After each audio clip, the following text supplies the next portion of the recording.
जी हाँ, आज हम पूरे 70 प्रश्न करने वाले हैं। आपकी इकाई 4 यूजीसी नेट जेआरएफ के पेपर में लगी हुई यूनिट है वैचारिक पृष्ठभूमि।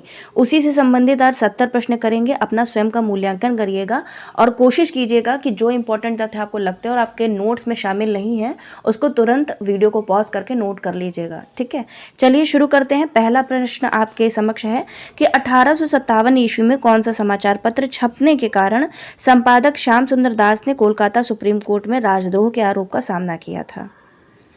तो इसका जो सही उत्तर हो जाएगा वो हो जाएगा जो 1857 में जो समाचार पत्र छापने के कारण संपादक जो हैं श्याम सुंदर दास, उनको सुप्रीम कोर्ट के द्वारा राजद्रोह के आरोप में का सामना करना पड़ा था, वो है समाचार सुधा वर्षन। ठीक है, याद रखिएगा।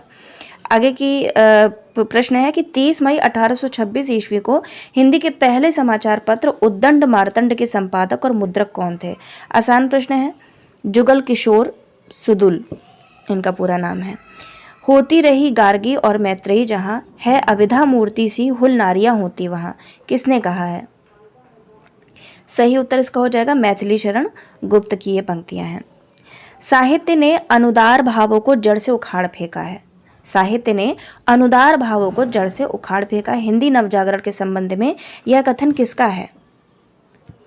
नए प्रश्न देखने को मिलेंगे आपको। सही उत्तर हो जाएगा महावीर प्रसाद द्विवेदी का ये कथन है। ठीक है, आगे चलते हैं।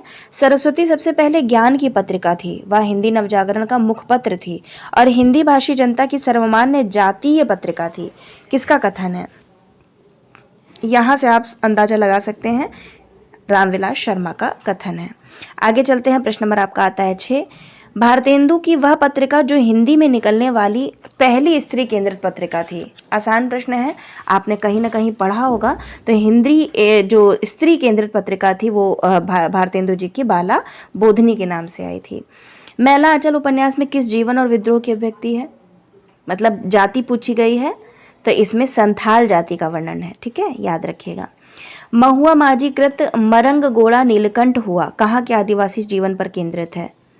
महुआ माझी कृत मरंग गोड़ा नीलकंठ हुआ, तो ये झारखंड के आदिवासी के जीवन पर आधारित है। खड़ी बोलियां आंदोलन के पुरोधा कौन माने जाते हैं? और कोई नहीं, अयोध्या प्रसाद खत्री। ठीक है, आगे चलते हैं। जो हो मैंने आपने कई बार परिश्रम किया कि खड़ी बोली में कुछ कविता बनाऊं, पर वह मेरे चित्रानुसार नहीं बनी। इससे यह निश्चय होता है कि ब्रजभाषा में कविता करना उत्तम होता है, किसने कहा था ऐसा? जो हो मैंने आपने कई बार परिश्रम किया कि खड़ी बोली में कुछ कविता बनाऊं, पर वह मेरे चित्रानुसार नहीं बनी, तो ये भारतेंदु हरिश्चंद्र कहते हैं। जपो निरंतर एक जबान हिंदी हिंदू हिंदुस्तान किसका नारा था? प्रताप नारायण मिश्र का था। अस्तित्ववाद मानववाद है, किसका कथन है? अस्तित्ववाद इंपॉर्टेंट कथन है आपके वैचारिक पृष्ठभूमि से। अस्तित्ववाद मानववाद है, किसने कहा था? तो सही उत्तर हो जाएगा ज्यापाल सात्र ने। आगे चलते हैं। अस्तित्ववाद की निषेध मूलक व्याख्या करने वाले विद्वान कौन है जिन्होंने इसका निषेध किया है, निषेध मूलक व्याख्या की अस्तित्ववाद की?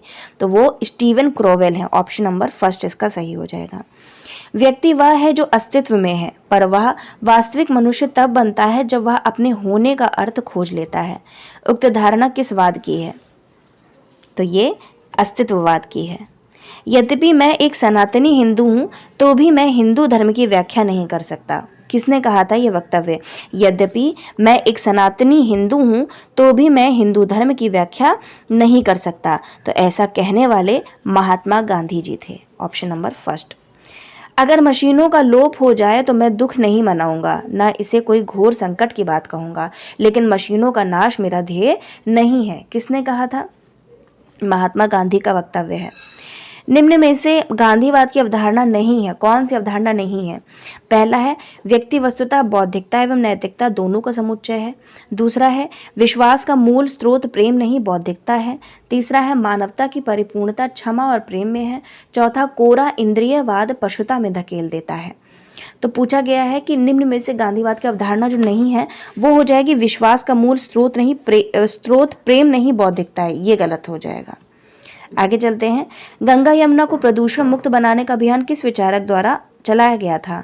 तो सबसे पहले राम मनोहर लोहिया ने ये गंगा यमुना को प्रदूषण मुक्त बनाने का अभियान शुरू किया था। आज़ादी के पश्चात किस विद्वान ने पंडित नेहरू की नीतियों का खुलकर विरोध किया था? किसने किया था? तो वो और कोई नहीं, राम मनोहर लोहिया थे। ठीक है, पंडित नेहरू की नीतियों का उन्होंने बहुत ही खुलकर एकदम स्पष्टता के साथ में विरोध किया था लोहिया जी ने। इतिहास चक्र किस विद्वान की प्रसिद्ध कृति है? तो इतिहास चक्र राम मनोहर लोहिया की कृति है, याद रखिएगा। और स्वराज हिंद अगर आती है तो वो महात्मा गांधी। और दोनों ही कृतियां बहुत इंपॉर्टेंट हैं, परीक्षा में वैचारिक पृष्ठभूमि से ये प्रश्न अक्सर बनते हैं। इतिहास चक्र लोहिया जी की है और महात्मा गांधी की स्वराज हिंद है। एक व्यवस्था से दूसरी में संक्रमण ही नवजागरण है। यह कथन नवजागरण के संबंध में किस विचारक का है कि एक व्यवस्था में दूसरी में संक्रमण ही नवजागरण है? सही उत्तर रामविलास शर्मा का कथन है। किस छायावादी विचारक ने गद्य को जीवन संग्राम की भाषा कहा है? राइट आंसर निराला ने कहा है। ठीक है, सूर्यकांत त्रिपाठी निराला जी ने जीवन संग्राम की भाषा कहा है गद्य को। ठीक है, खड़ी बोली के जन्मदाता किसे माना जाता है? बहुत आसान प्रश्न है, अमीर खुसरो को। सन 1803 में फोर्ट विलियम कॉलेज में हिंदुस्तानी विभाग के अध्यक्ष कौन थे? अध्यक्ष पूछा गया है तो जॉन गिलक्राइस्ट का नाम आ जाता है। सन 1802 ईस्वी में फोर्ट विलियम कॉलेज में भाषा मुंशी के पद पर किसे नियुक्त किया गया था? बहुत इंपॉर्टेंट है, 1800 में जब फोर्ट विलियम कॉलेज आया था और कोलकाता में इसकी स्थापना हुई थी। इससे संबंधित जितने भी महत्वपूर्ण तथ्य आपको मिलते हैं इनको कृपया रिवीजन जरूर कर लीजिएगा, क्योंकि अक्सर प्रश्न आपको देखने को मिलते हैं यहाँ से। तो इसका जो राइट आंसर हो जाएगा वो हो जाएगा जो मुंशी के पद पर नियुक्त किए गए थे वो और कोई नहीं, कौन थे? वो थे जॉन गिलक्राइस्ट, नहीं माफ कीजिएगा, लल्लू लाल जी थे ये। ठीक है, लल्लू लाल जी थे। सन 1802 में इनको मुंशी के पद पर नियुक्त किया गया था, याद रखिएगा लल्लू लाल जी को। फोर्ट विलियम कॉलेज के अंतिम प्रोफेसर कौन हुए थे? अच्छा प्रश्न है। तो इसका जो नाम है वो है मेजर विलियम प्राइस। ये फोर्ट विलियम कॉलेज के अंतिम प्रोफेसर थे। ठीक है, साम्यवादियों की बाइबल किस पुस्तक को कहा जाता है? Communist manifesto. ठीक है, और ये किसके द्वारा रचित है? आपके जो कम्युनिस्ट के जो वो हैं, क्या नाम है, अंबेडकर साहब, उनके द्वारा ही लिखी गई पुस्तक है। कार्ल मार्क्स द्वारा रचित दास कैपिटल कौन से सन में प्रकाशित हुई? सही उत्तर इसका हो जाएगा दास कैपिटल कौन से सन में प्रकाशित हुई थी? 1867 में। इसको नोट कर लीजिएगा, अगर आपके पास में नोट्स के रूप में लिखा तब तो बहुत अच्छी बात है। दास कैपिटल सबसे पहले कार्ल मार्क्स की रचना है और 1867 में आई थी। ठीक है, इनमें से कौन मार्क्सवादी विचारक नहीं है? व्लादिमीर इलिच, लियो ट्रॉट्स्की, क्रिस्टोफर क्रॉडवेल और एल्फ्रेड एडलर। तो इसमें जो नहीं होंगे वो आपके एडलर हो जाएंगे। ये मनोविश्लेषणवादी विचारक है, मार्क्सवादी नहीं। और मार्क्सवादियों में नाम नोट कर लीजिएगा, कार्ल मार्क्स का तो सबसे पहले आता है, इलिच है, क्रॉडवेल है और लियो ट्रॉट्स्की हैं। मनोविश्लेषणवाद के प्रवर्तक कौन माने जाते हैं? तो सिगमंड फ्रायड माने जाते हैं, याद रखिएगा। इन्होंने मनोविश्लेषणवाद संबंधी अपने विचार सामने रखे हैं। सिगमंड फ्रायड की मनोवैज्ञानिक पद्धति के 3 भाग हैं। कौन कौन से वो 3 भाग हैं? सही उत्तर इसमें हो जाएगा अचेतन मन, लिबिडो, कामवृत्ति और ग्रंथियां। ठीक है, याद कर लीजिएगा, इसको नोट कर लीजिए। चेतन, अवचेतन, चेतन ये सब नहीं होगा, इच्छा, आकांक्षा, वासना ये सब कुछ नहीं है। अचेतन मन, लिबिडो अर्थात कामवृत्ति और ग्रंथियां, ये 3 इनका आधार इस पद्धति को सिद्ध करने मनोविश्लेषण रूप से इन्होंने अपना सिद्धांत दिया है। अस्तित्ववाद का जनक किसे माना जाता है? तो कीर्केगार्ड को माना जाता है। इंपॉर्टेंट है नाम कीर्केगार्ड, इनका समय भी आप नोट कर लीजिएगा। अस्तित्ववाद के ये जनक कहे जाते हैं। निम्न में से कौन आस्तिक अस्तित्ववादियों के खेमे में शामिल नहीं है? कीर्केगार्ड, कामू, जास्पर्स या फिर ग्रेबिल? बताइए, अस्तित्ववादियों में शामिल नहीं। अस्तित्ववादियों के नाम मैंने एक जगह नोट भी करवाया था आपको, और अगर अभी तक आपने नोट नहीं किया, जैसे उत्तर संरचनावाद या फिर अस्तित्ववाद, इन सबको एक जगह नोट कर लीजिए सबके नाम, क्योंकि सेग्रीगेट करने को अक्सर पूछा जाता है। तो सही उत्तर इसका हो जाएगा कौन अस्तित्ववाद का जनक, इनमें से किस अस्तित्ववादियों के खेमे में शामिल नहीं है? तो अल्बर्ट कामू नहीं है। ठीक है, इनका नाम अस्तित्ववादियों में नहीं आता है। निम्न में से कौन नास्तिक अस्तित्ववादियों के समूह में शामिल नहीं है? नास्तिक अस्तित्ववादियों के समूह में शामिल नहीं है। तो सही उत्तर इसका हो जाएगा गैब्रिएल। ठीक है, हेडगर भी है, काफ्का भी है, जयपाल सार्त्र भी है नास्तिक अस्तित्ववादियों के समूह में, लेकिन गैब्रिएल नहीं है। आगे चलते हैं, प्रश्न नंबर आपका 34 हो गए हैं। 35वां प्रश्न, हीगल के नियतिवाद और आदर्शवाद की कटु आलोचना किस दर्शन द्वारा की गई थी? हीगल ने दर्शन दिया था ना, अस्तित्ववाद। ठीक है, इसका सही उत्तर हो जाएगा अस्तित्ववाद। उत्तर आधुनिकतावाद के विचारकों में निम्न विद्वानों में से कौन शामिल नहीं है? जॉन बार्थ, लियोतार, फ्रेडरिक जेम्सन या फिर फ्रेडरिक एडलर। देखिए तो एडलर का फिर से नाम आ गया, मैंने बताया था। लियोतार भी हैं उत्तर आधुनिकतावाद से संबंधित, जॉन बार्थ भी हैं और फ्रेडरिक जेम्सन भी हैं। दलित साहित्य की प्रसिद्ध मराठी पुस्तक कौन सी है? राइट आंसर मी कसा झाला। ठीक है, ये प्रसिद्ध मराठी पुस्तक है दलित साहित्य की, मी कसा झाला। जूठन आत्मकथा के लेखक कौन है? ओम प्रकाश वाल्मीकि। ठीक है, आगे चलते हैं। मुर्दैया तथा मणिकर्णिका किस दलित लेखक की आत्मकथा है? आपके सिलेबस में है डॉक्टर तुलसीराम। इनका जन्म आप नोट कर लीजिएगा, 1949 में इनका जन्म होता है, 1949 में। अपने अपने पिंजरे किस दलित साहित्यकार की आत्मकथा है? राइट आंसर इसका बताना है। सही उत्तर हो जाएगा मोहनदास नैमिषारण्य। ठीक है, इन्हीं का दलित उपन्यास है अपने अपने पिंजरे। एक जूठन ओम प्रकाश वाल्मीकि की और अपने अपने पिंजरे मोहनदास नैमिषारण्य, इनको दोनों को याद कर लीजिए। शिकंजे का दर्द ये सुशीला टॉकभेरे की है। इन सबको जितने भी आपके दलित साहित्य है ना, उसको एक जगह नोट कर लिया होगा। मैं आशा करती हूँ कि आपके नोट्स पूरे बन गए हैं। उनको रिवाइज करने की देरी है, जितना आप ज़्यादा रिवाइज करेंगे, 2 बार 3 बार, उतना चीज़ें आपकी पक्की होती चली जाएंगी। अमृतलाल नागर की प्रसिद्ध कृति निम्नलिखित में से कौन सी है? बताइए। राइट आंसर नाच्यो बहुत गोपाल। निम्नलिखित में से मृदुला गर्ग की प्रसिद्ध कृति कौन सी है? तो मृदुला गर्ग की कठ गुलाब, जो कि एग्जाम में पूछी जा चुकी है, मृदुला गर्ग की प्रसिद्ध कृति है ये। मित्रो मर्जानी की स्त्री साहित्यकार की प्रसिद्ध रचना है? तो कृष्णा सोबती जी की रचना है। औरेचर से तात्पर्य क्या है? औरेचर से तात्पर्य क्या है? दलित साहित्य है, आदिवासी साहित्य है, स्त्री विमर्श या फिर पुरातन साहित्य है? राइट आंसर आदिवासी साहित्य को औरेचर कहा जाता है, याद कर लीजिएगा। निम्नलिखित हिंदी के प्रथम भारतीय आदिवासी कवयित्री कौन सी हैं? तो सुशीला सामंत, ये भारतीय आदिवासी कवयित्री हैं, प्रथम भारतीय आदिवासी कवयित्री। ऑक्सफोर्ड ब्लू का खिताब पाने वाले हॉकी के एकमात्र अंतर्राष्ट्रीय खिलाड़ी भारतीय आदिवासी साहित्यकार कौन है? तो जयपाल सिंह मुंडा है। ठीक है, ऑक्सफोर्ड ब्लू का खिताब पाने वाले हॉकी के एकमात्र अंतर्राष्ट्रीय खिलाड़ी भारतीय आदिवासी साहित्यकार हैं जयपाल सिंह मुंडा। वारंगत क्षिति नामक लिपि की खोज किस आदिवासी साहित्यकार ने की? राइट आंसर इसका हो जाएगा ऑप्शन नंबर फर्स्ट, लाको बोदरा ने। हिंदी कथा साहित्य में भारत की प्रथम महिला आदिवासी कहानीकार कौन है? Right answer Alice Ekka. किस भारतीय आदिवासी कवियत्री को 2017 ईस्वी के साहित्य अकादमी पुरस्कार से सम्मानित किया गया द ब्लैक हिल उपन्यास के लिए? राइट आंसर इसका हो जाएगा ममांग दई को, ममांग दई। लबरनम फॉर माई हेड अंग्रेजी कहानी संग्रह हेतु किस आदिवासी साहित्यकार को सन 2013 ईस्वी का साहित्य अकादमी पुरस्कार प्रदान किया गया था? राइट आंसर तेमसुला आओ को मिला था। किस आदिवासी साहित्यकार ने पाइका नाच को वैश्विक पहचान दिलाई? पाइका नाच को वैश्विक पहचान दिलाने वाले इसमें से कौन है? तो राइट आंसर इसका हो जाएगा रामदयाल मुंडा। किस भारतीय आदिवासी लेखिका ने आदिवासी साहित्य को प्रतिरोध का साहित्य के स्थान पर रचाव और बचाव का साहित्य कहा है? इंपॉर्टेंट प्रश्न है। सही उत्तर इसका हो जाएगा वंदना टेटे ने। किस आदिवासी लेखिका ने प्रेमचंदाल लुंगकोई नाम से प्रेमचंद की कहानियों का खड़िया में अनुवाद किया है? प्रेमचंद आ गए हैं, इसी वजह से इंपॉर्टेंट हो जाता है प्रश्न। तो किस आदिवासी लेखिका ने प्रेमचंदाल लुंगकोई नाम से प्रेमचंद की कहानियों का खड़िया में अनुवाद करने वाली रोज केरकेट्टा है? ठीक है, केरकेट्टा, मुझे कुछ याद आ रहा है, चक दे इंडिया देखी है, उसमें एक प्लेयर होती है केरकेट्टा, है ना, शायद झारखंड की होती है। अनुज लगुन को अपनी किस कृति के लिए सन 2019 का साहित्य अकादमी का युवा पुरस्कार देने की घोषणा की गई? बताइए। इसमें ऑप्शंस दिए गए हैं। प्रश्न एक बार फिर से मैं रिपीट कर देती हूँ कि अनुज लगुन को अपनी किस कृति के लिए सन 2019 का साहित्य अकादमी का युवा पुरस्कार देने की घोषणा की गई? राइट आंसर फर्स्ट है बाघ और सुगना मुंडा की बेटी। डायन प्रथा पर आधारित महुआ गिरे आधी रात रेडियो नाटक किस आदिवासी कवियत्री की चर्चित रचना है? महुआ गिरे आधी रात रेडियो नाटक किसके ऊपर है, किसकी रचना है, मतलब किस कवियत्री की चर्चित रचना है? तो ग्रेस कुजूर की है।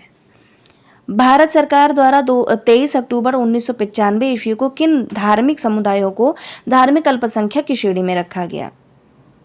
राइट आंसर, मुस्लिम को, ईसाई को, सिख को, बौद्ध को और पारसी को, ये सभी ही अल्पसंख्यक की श्रेणी में आ जाते हैं 1995 के बाद भारतीय सरकार के द्वारा। 27 जनवरी 2014 ईस्वी को केंद्र सरकार ने किस धर्म को अल्पसंख्यक की श्रेणी में शामिल किया? तो इसमें सही उत्तर हो जाएगा जैन को। याद रखिएगा, 27 जनवरी 2014 ईस्वी को केंद्र सरकार ने जैन धर्म को अल्पसंख्यक की श्रेणी में शामिल किया था। पहले कौन कौन थे? पहले मुस्लिम, ईसाई, सिख, बौद्ध और पारसी, लेकिन जैनों को इग्नोर कर दिया गया था, लेकिन 2014 में इनको भी अल्पसंख्यकों में गिना जाने लगा। भाषाई अल्पसंख्यक से संबंधित घोषणाएं संविधान के किस धारा के अंतर्गत की गई हैं? राइट आंसर, 35 के अंतर्गत। भारतीय भाषाई अल्पसंख्यक आयुक्त का मुख्यालय कहाँ स्थित है? राइट आंसर इसका बताना है तो इलाहाबाद में भारतीय भाषाई अल्पसंख्यक आयुक्त का मुख्यालय है। निम्नलिखित में से किस पत्रिका का संपादन अंबेडकर द्वारा नहीं किया गया? मतलब सिंपल से इनकी रचना पूछ ली गई है। मूक नायक भी है, समता भी है, और इनकी रचना देखा जाए तो कौन सी नहीं है पूछा गया है, तो जनता भी है, समता भी है, मूकनायक जो नहीं है वो भारती हो जाएगा। ठीक है, याद रखिएगा, भारतीय रचना इनकी नहीं, इनका संपादन नहीं किया। बाकी मूकनायक, समता और जनता तीनों ही अंबेडकर से संबंधित हैं। डॉक्टर अंबेडकर हिंदू समाज की दमनकारी प्रवृत्तियों के विरुद्ध किए गए विद्रोह का प्रतीक थे। यह कथन किस विद्वान का है? राइट आंसर बताना है, नेहरू जी का है। एक व्यक्ति एक मूल्य सिद्धांत किस दर्शन का मूल मंत्र है? तो ये अंबेडकर दर्शन का है। ठीक है, याद रखिएगा, एक व्यक्ति एक मूल्य। वही व्यक्ति सच्चे अर्थ में स्वतंत्र है जो अपनी उपजीविका के लिए किसी दूसरे पर निर्भर नहीं है। बहुत ही यथार्थ वक्तव्य बोला गया है अंबेडकर जी के द्वारा। क्या बोला है?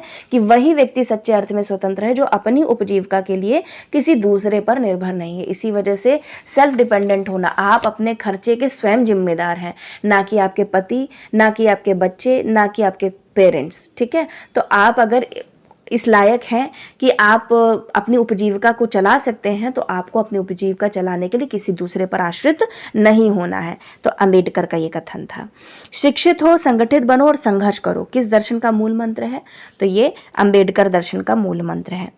एनीहिलोक ऑफ कॉस्ट किस विद्वान की प्रसिद्ध कृति है? तो ये डॉक्टर अंबेडकर की है, इसको नोट कर लीजिएगा। एनीहिलोन ऑफ कॉस्ट। मैं शांति से नहीं बैठ सकता जब मैं राम मनोहर लोहिया और जयप्रकाश नारायण को जेल में देखता हूं। मैं उनसे साहसी और स्पष्टवादी व्यक्ति को नहीं जानता हूं। ये कथन लोहिया जी के संदर्भ में किस विद्वान का है? तो ये कहने वाले महात्मा गांधी थे। ठीक है, कि मैं शांति से नहीं बैठ सकता जब मैं राम मनोहर लोहिया और जयप्रकाश नारायण को जेल में देखता हूँ। तो राम मनोहर लोहिया ने पहली बात तो किसका विरोध किया था? तो नेहरू जी की नीतियों का खुलकर विरोध किया था, याद रखिएगा। आगे एक आरसी है, मतलब रीडिंग कॉम्प्रिहेंशन, इसको पढ़ते हैं फिर प्रश्नों का उत्तर देते हैं।